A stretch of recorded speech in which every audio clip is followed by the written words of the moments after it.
स्वागत है दोस्तों मेरे यूट्यूब चैनल मिथुन जीएस में।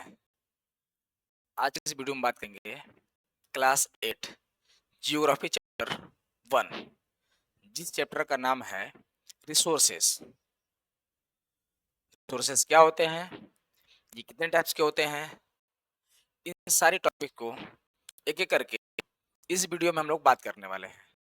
ठीक है, चलते हैं वीडियो बात करते हैं। हम देखेंगे पहला रिसोर्स। सबसे पहले क्या देखेंगे, रिसोर्स। ठीक है, व्हाट इज रिसोर्स। रिसोर्स क्या होते हैं, रिसोर्स क्या होते हैं? Anything has utilise utility and value. वो सारी चीजें हैं जिसका इस्तेमाल हम करते हैं और जिसकी कुछ वैल्यू होती है। जैसे ये मेरा, आप लोग पेन देख रहे होंगे, ये पेन, ये वैसे कुछ तो नहीं रहा होगा, किसी को हम दे दें तो किसी के लिए कुछ नहीं है, लेकिन अगर ये मुझे मिल जाए तो ये मेरे लिए क्या है, एक रिसोर्स है। ठीक है, अभी मैं बोर्ड पे पढ़ा रहा हूँ। अब बोर्ड पे पढ़ाते समय मुझे मार्कर की आवश्यकता होती है, इस पेन की आवश्यकता होती है पेन टेप पे पढ़ाने के लिए। अगर ये मेरे पास है तो ये मेरे लिए रिसोर्स है। अगर ये मैं किसी और को दे दूं तो उसकी कोई रिसोर्स नहीं है। जिसकी आवश्यकता हमें उस टाइम होती है, वो सारे वस्तुएं या वो सारे एनीथिंग्स, वो क्या कहलाती हैं, रिसोर्स कहलाती हैं। ठीक है, anything that has utility and value, वो सारी चीजें जिसका इस्तेमाल हम करते हैं और जिसकी वैल्यू होती है, रिसोर्स कहलाते हैं। पहले पॉइंट से क्लियर है कि anything that has utility and value, कोई भी चीज है जिसका इस्तेमाल हम करते हैं, जिसकी कुछ वैल्यू होती है, क्या कहलाती है, रिसोर्स कहलाती है। ठीक है, use to satisfy human needs, जिसका इस्तेमाल कर कर हम अपनी आवश्यकताओं की पूर्ति करते हैं। ये मान लो ये पेन है, पेन टेप का, अगर ये मेरे पास ना हो तो मैं लिख कर नहीं पढ़ा पाऊंगा। तो ये मेरे नीड्स को क्या कर रहा है, सेटिस्फाई कर रहा है। तो ये मेरे लिए क्या कहलाएगा, रिसोर्स कहलाएगा। Time and technology can make something resource. जो समय होती है, समय बहुत इंपॉर्टेंट चीज होती है। अगर समय है और टेक्नोलॉजी है तो हम किसी भी चीज को रिसोर्स में कन्वर्ट कर सकते हैं। जैसे प्लांट्स हैं, अगर उसको हम मिट्टी के अंदर दबा दें, अगर टेम्परेचर प्रेशर से बॉइल्ड हो जाए, उबल जाए बिना किसी टेम्परेचर की वजह से, अगर उसका प्रेशर बढ़ रहा है तो टेम्परेचर बदलेगा लेकिन आग ना लगे, विदाउट एनी फायर। अगर वो बॉइल्ड हो रहा है तो बन जाएगा कोयला। अगर कोयले का इस्तेमाल हम तुरंत कर दें और फिर तुरंत उसको कोयला बनाए तो नहीं बन पाएगा, क्योंकि इसको कोयला बनने के लिए टाइम चाहिए। जैसे पेट्रोलियम, पेट्रोलियम हमें बनाना है, पेट्रोल तुरंत नहीं बनेगा, समझ गया। तो इसके लिए हमें क्या चाहिए, टाइम चाहिए। लेकिन अगर हमारे पास टेक्नोलॉजी अच्छी हो तो हम पेड़ों को जला जला कर, बॉयल कर कर हम कोयला बना सकते हैं। लेकिन उस टाइप का कोयला नहीं बना सकते जिस टाइप का कोयला इस्तेमाल हम करते हैं। ठीक है, जैसे एग्जाम्पल हम देंगे, water, soil, forest, minerals, machines. जो वाटर होती है ये रिन्यूएबल रिसोर्स में आती हैं, लेकिन इसको रीयूज करने के लिए, रिसाइकल करने के लिए हमें टेक्नोलॉजी की आवश्यकता होती है, इसलिए यहाँ पे लिखा हुआ है टेक्नोलॉजी। ठीक है, जैसे फॉरेस्ट, जैसे सॉइल, सॉइल का फॉर्मेशन करना है हमें, तो सॉइल के फॉर्मेशन करने के लिए हमें टाइम की आवश्यकता होती है। ऐसे पेरेंट्स रख पड़े हैं, उस पे विदरिंग हो रहा है, अब वो इरोड होकर ऐसे आकर कैसे कहीं सेडिमेंट्स हो रहे हैं, तो तब सॉइल का फॉर्मेशन होता है, लेकिन उसको भी करेंगे टाइम की आवश्यकता होती है। फॉरेस्ट, फॉरेस्ट भी बनने के लिए इसको, ये टाइम टेकिंग प्रोसेस है। ठीक है, जैसे मिनरल्स, मिनरल्स बनने के लिए भी टाइम टेकिंग प्रोसेस है। मशीन्स, मशीन्स को बनाने के लिए क्या चाहिए, थोड़ा टाइम भी चाहिए और टेक्नोलॉजी चाहिए। इसलिए जो रिसोर्स है, जो वो रिसोर्स कहलाते हैं जो हमारी आवश्यकताओं को पूरा करते हैं, use to satisfy human needs. वो सारे ऑब्जेक्ट्स जो ह्यूमन के नीड्स को सेटिस्फाई करते हैं वो रिसोर्स कहलाते हैं। टाइप्स ऑफ रिसोर्स, रिसोर्स कितने टाइप के होते हैं, तो आप देख रहे होंगे there are 3 types of resource. पहला नेचुरल रिसोर्स, पहला कौन सा रिसोर्स है, नेचुरल, प्राकृतिक रिसोर्स, जिसको प्रकृति ने बनाया है, प्रकृति ने बनाया, नेचर ने बनाया है, वो सारे रिसोर्स क्या कहलाएंगे, नेचुरल रिसोर्स कहलाएंगे। जैसे एयर, वाटर, सॉइल, ये सारा नेचर ने इसको बना के रखा है। ठीक है। एक होता है human made resource, anything made by humans, that's called human resource. बहुत सारे ऐसे ऑब्जेक्ट्स होते हैं जो ह्यूमंस के द्वारा बनाए जाते हैं, जैसे buildings, roads, pen tap, computers, buildings, ये सारी चीजें क्या कहलाती हैं? ह्यूमन मेड रिसोर्स कहलाती हैं। लेकिन जो ह्यूमन होता है वो खुद ही एक रिसोर्स है। ह्यूमन भी क्या है? एक तरह का रिसोर्स है। सर ह्यूमन कैसे रिसोर्स हो गया? कोई भी ह्यूमन है, उसके अगर पास स्किल है, नॉलेज है, तो वो रिसोर्स है। जैसे कि मैं क्या हूँ? एक टीचर हूँ, आप लोगों को मैं पढ़ा रहा हूँ, तो मेरे से आप लोग क्या सीखेंगे? आप लोग मेरे से क्या पाएंगे? एजुकेशन पाएंगे। आप पढ़ना चाहते हैं, सर रिसोर्स क्या होता है? मैं आपको रिसोर्स बता रहा हूँ। कोई भी चीज जो हमारी आवश्यकताओं को पूरा करता है रिसोर्स कहलाता है। ये आपको कौन बताया? मैं बताया। ठीक है, मैं क्या कहलाऊंगा? रिसोर्स कहलाऊंगा। ठीक है। और ये वैसे तो लोग मुझे टीचर कहते हैं, डॉक्टर्स, ये भी क्या है? एक तरह के रिसोर्स होते हैं। There are three types of resource. Natural resource, पहला क्या है? नेचुरल, दूसरा क्या है? ह्यूमन मेड, और तीसरा क्या है? Human resource. ठीक है, अगले बात करते हैं रिन्यूएबल रिसोर्स। सर जो रिसोर्स होते हैं कुछ और टाइप्स के होते हैं क्या? बिल्कुल, on the basis of exhaustibility. अगर कोई किसी भी रिसोर्स का हम अगर इस्तेमाल कर रहे हैं और वो रिसोर्स इस्तेमाल करने के बाद, यूज करने के बाद खत्म हो जा रही हैं, एग्जॉस्ट हो जा रही हैं, तो उसके बेसिस पे हम बोलते हैं कि एग्जॉस्टेबल रिसोर्स है। अगर कुछ रिसोर्स ऐसे जिसका इस्तेमाल हम करें, वो पुनः रिक्रिएट हो जाए, रीजनरेट हो जाए, रीयूज के एबल हो जाए, उसको बोलते हैं रिन्यूएबल रिसोर्स। जैसे सोलर एनर्जी, हम यहाँ धूप में खड़े हैं, तो सिर्फ धूप मुझे लग रही है, इसका मतलब ये नहीं है कि धूप मेरे से लगने के बाद वो धूप खत्म हो गई। मुझे लगने के बाद वो धूप किसी और को लगती है, समझ गए? तो वो तुरंत क्या हो जा रही है? रिन्यू हो जा रही है। इसलिए सोलर एनर्जी क्या बोलते हैं? Renewable energy. और इसको बोलते हैं ग्रीन एनर्जी। क्या बोलते हैं? Green energy. जिसमें हम सोलर पैनल लगाकर और सोलर एनर्जी को इलेक्ट्रिसिटी में कन्वर्ट कर लेते हैं, इलेक्ट्रिक एनर्जी में कन्वर्ट कर लेते हैं, जिसपे गवर्नमेंट बहुत अच्छा कदम उठाया है। ठीक है।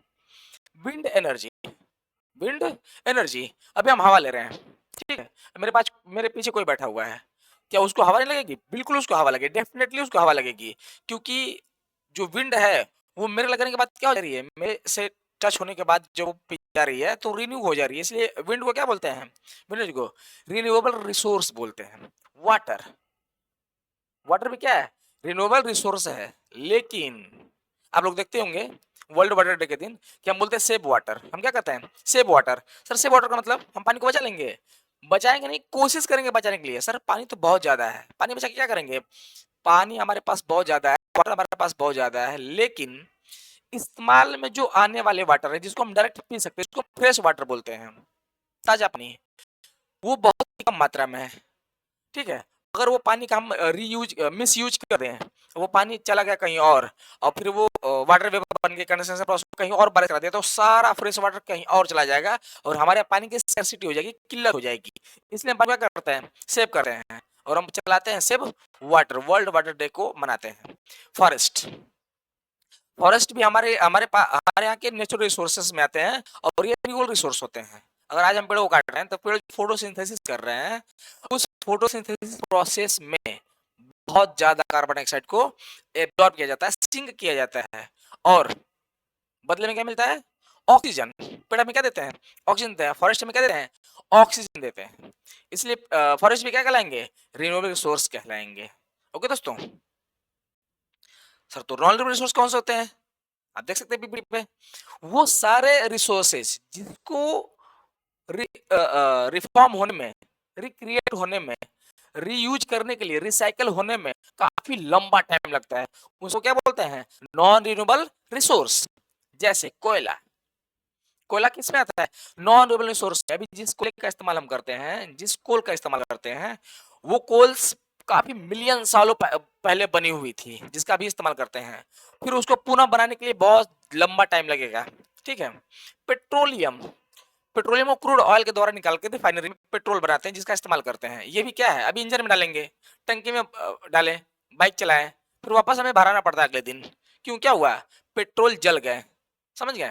तो ये भी क्या कहलाएगा, नॉन रिन्यूएबल रिसोर्स कहलाएंगे। जैसे नेचुरल गैस में आप देखेंगे सीएनजी, कौन सी गैस, सीएनजी, एलपीजी, ये सारी गैसें किस में आती हैं, नॉन रिन्यूएबल रिसोर्स में आती हैं। अभी तो बहुत सारा प्रॉब्लम चल रहा है एलपीजी को लेकर, क्योंकि बहुत सारी जो गैसें आती थी फॉरेन से वो सारा सबका इंपोर्ट एक्सपोर्ट हो गया है।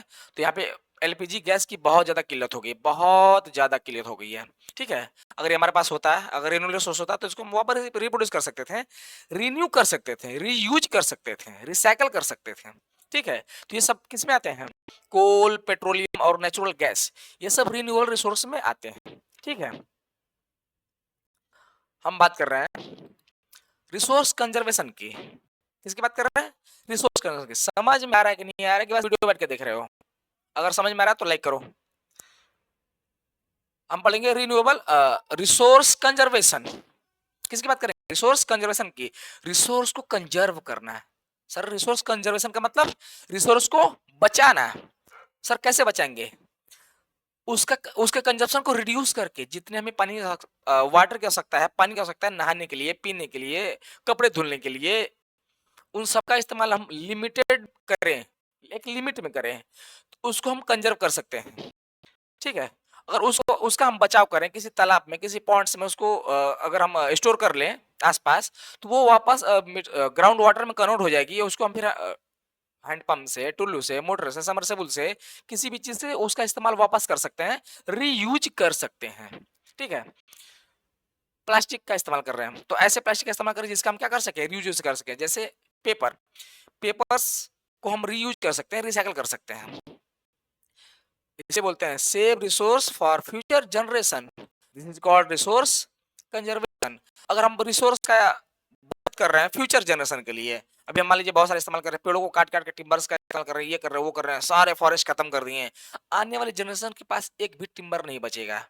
टिम्बर छोड़िए, ये धरती ही नहीं बचेगी रहने के लिए, क्योंकि बहुत सारा कार्बन डाइऑक्साइड का मात्रा बढ़ जाएगा, टेम्परेचर बढ़ेगा, ग्रीन हाउस इफेक्ट बढ़ेगा, ग्लोबल वार्मिंग होगी, फिर खेल खत्म। समझ में आया? इसलिए बहुत जरूरी है क्या, रिसोर्स का कंजर्वेशन करना। ठीक है, अब हम आगे कहाँ पे, ह्यूमन मेड रिसोर्सेस। अब हम देखेंगे कि ह्यूमन के द्वारा क्या क्या बनाया जा चुका है।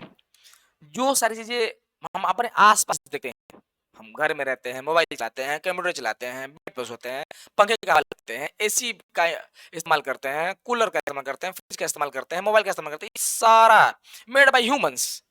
जो चीज ह्यूमंस के द्वारा बनाई गई होती है उसको बोलते हैं ह्यूमन मेड रिसोर्स। क्या बोलते हैं, ह्यूमन मेड रिसोर्स। जैसे मेड यूजिंग नेचुरल रिसोर्स, जैसे बिल्डिंग्स, रोड्स, मशीन्स, या जितनी ऑब्जेक्ट ह्यूमंस के द्वारा बनाई जाती है उसको क्या बोलते हैं, ह्यूमन मेड रिसोर्स। ओके, आगे हम सस्टेनेबल डेवलपमेंट पर बात करेंगे। सस्टेनेबल डेवलपमेंट क्या होता है, इसको हिंदी में बोलते हैं सतत विकास। हिंदी में क्या बोलते हैं इसको, सतत विकास, सतत विकास, सतत विकास बोलते हैं। ठीक है सर, सतत विकास क्या होता है, मीट प्रेजेंट नीड्स, हमें जो अभी आवश्यकता है जिस चीज की अभी हमें मिल जाए, इसमें आएगा सस्टेनेबल डेवलपमेंट में। बोलो यार, समझ में आया कि नहीं। प्रोटेक्ट फ्यूचर रिसोर्सेस, अभी हम जितना जितना इस्तेमाल कर रहे हैं उतना ही इस्तेमाल करें जितना हमें जरूरत है, और बाकी रिसोर्स को बचा कर रखें कि हमारे आने वाली जो जनरेशन है, आने वाली जो पीढ़ियां हैं, उनके फ्यूचर के काम आए, हमारे फ्यूचर के काम आए। इसीलिए जितनी चीजों को बचाते हैं उन सबको बोलते हैं क्या, सस्टेनेबल डेवलपमेंट, सतत विकास, बैलेंस्ड इन्वायरमेंट। सर ये क्या होता है, इन्वायरमेंट को हम कैसे बैलेंस करेंगे, मोबाइल चार्ज है, नहीं मोबाइल चार्ज नहीं है ये। अगर हम अपने अर्थ को बचाना चाहते हैं, फ्यूचर जनरेशन के लिए ये सारी चीजें हम बचाना चाहते हैं, तो हमें करना पड़ेगा कि फॉरेस्ट को बचाएं, वाटर को बचाएं, जितने नॉन रिन्यूएबल रिसोर्स हैं उसको बचाएं, कंजर्व करें। ठीक है, अगर मान लीजिए ये पेड़ है, ठीक है, ये बहुत सारे फॉरेस्ट हैं, ये करते हैं फोटोसिंथेसिस। कौन सा प्रोसेस करते हैं सर, फोटोसिंथेसिस करते हैं। ठीक है, तो फोटोसिंथेसिस से क्या क्या करेंगे, ये कार्बन डाइऑक्साइड एटमॉस्फेयर से लेंगे, प्लस H2O वाटर, जल, अपन रूट से सॉइल से लेंगे और in the presence of sunlight, किसकी उपस्थिति में, सनलाइट की उपस्थिति में क्या और क्या चाहिए इसको, ये अपने क्लोरोफिल के अंदर, इसके अंदर क्लोरोफिल के अंदर एक प्रोसेस करेंगे जिस प्रोसेस का नाम है फोटोसिंथेसिस। क्या बोलेंगे इसको, फोटोसिंथेसिस। फोटोसिंथेसिस का मतलब होता है प्रकाश संश्लेषण, ठीक है। और ये बनाएगा glucose C6H12O6 plus O2, oxygen हमारे एटमॉस्फेयर में क्या कर देगा, छोड़ देगा, और क्या ले लेगा सर, कार्बन डाइऑक्साइड को ले लेगा। बहुत ज्यादा कार्बन डाइऑक्साइड क्या करता है, सिंक कर लेता है, ठीक है। तो अगर हम इन्वायरमेंट में बैलेंस करना चाहते हैं, तो हमें फॉरेस्ट को नहीं काटना चाहिए, क्योंकि हमारे एटमॉस्फेयर में जो कार्बन डाइऑक्साइड की मात्रा है वो बैलेंस होनी चाहिए। अगर वो बैलेंस ना तो फिर ग्लोबल वार्मिंग बढ़ जाएगी, फिर हमें प्रॉब्लम होगा। प्लस इकोनॉमी, अब ऐसा नहीं कि बहुत ज्यादा ट्रेड कर दें, अच्छा खासा इकोनॉमी हमारी हो जाए, लेकिन बाद में ट्रेड करने के लिए हमारे पास फॉरेस्ट ना हो। पुष्पा सुने होगा नाम। चलो सोसाइटी देखते हैं, अगर हम बैलेंस ना करें तो हमारी सोसाइटी रह पाएगी, बिल्कुल नहीं रह पाएगी। कितना ऐसे में रहेंगे भाई, जो अमीर लोग वैसे में रहेंगे, जो गरीब लोग की तरह वो कहाँ रहेंगे, समझ गए। इसे हमें क्या करना पड़ेगा, सस्टेनेबल डेवलपमेंट करना पड़ेगा, ठीक है दोस्तों। तो आज के लिए इस वीडियो में इतना ही। बन रही है मेरे चैनल पे, आपको बहुत सारे वीडियोस मिलने वाले हैं। अगर ये मेरा वीडियो आपको अच्छा लगा तो मेरे चैनल को लाइक करिएगा, सब्सक्राइब करिएगा और अपने दोस्तों के साथ शेयर करिएगा। Thank you.